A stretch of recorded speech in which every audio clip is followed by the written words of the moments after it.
So one of the things that we're doing is we're humidifying the leather. So basically to do that, we're introducing water as a gas to elevate the humidity level around the leather, and because leather is hygroscopic, it reacts to changes in humidity. So one of the ways that we do that is we take this material, which is known as Tyvek.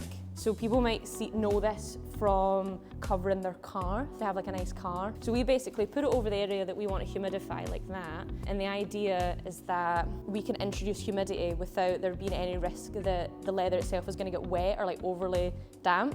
And then we basically take something like blotting paper, and then once it's a bit more like flexible and you can tell that it's a bit wet, we just lay it on top of the leather. It's nothing too complicated, but it's really effective. Like this little bag. And you're basically just doing this to like hold all that moisture in. And then we basically just leave it like that for a while, and that will relax the leather. And then as we're doing that, we can introduce padding. So we've sort of done that for this knee. Once the leather's relaxed, it's like a bit more flexible. So then we would just take some padding, and then you put it inside and you kind of like pad it out to like ease those creases. That wee bottom edge of the positive sign was all curled up, so we did the exact same thing that we did here. So we used the Tyvek and then the dampened blotting paper and then the plastic. And then the one thing about this that I always find fun, because I really like magnets, the way that we've like been able to compress that, because when you adhere anything, like you want it to be compressed so the join's good.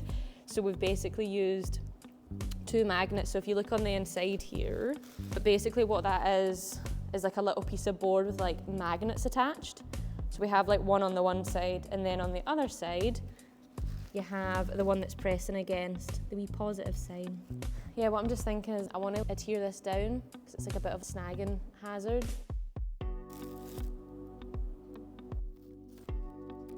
It's like a very flexible adhesive, so when it dries, it has the capacity to expand and contract with the leather, because the last thing you would want is for the adhesive to be really brittle, and then when the leather wants to move, the adhesive stops it, and then it'll either lead to like the leather tearing or the joint failing. And then the other nice thing about this adhesive is that it will remain soluble in particular solvents. So then if the decision is made that they want to take the join down, they can. Like that option is always there. I think once it's all sort of stabilised and it's like able to be safely mounted, like that's when the treatment's complete.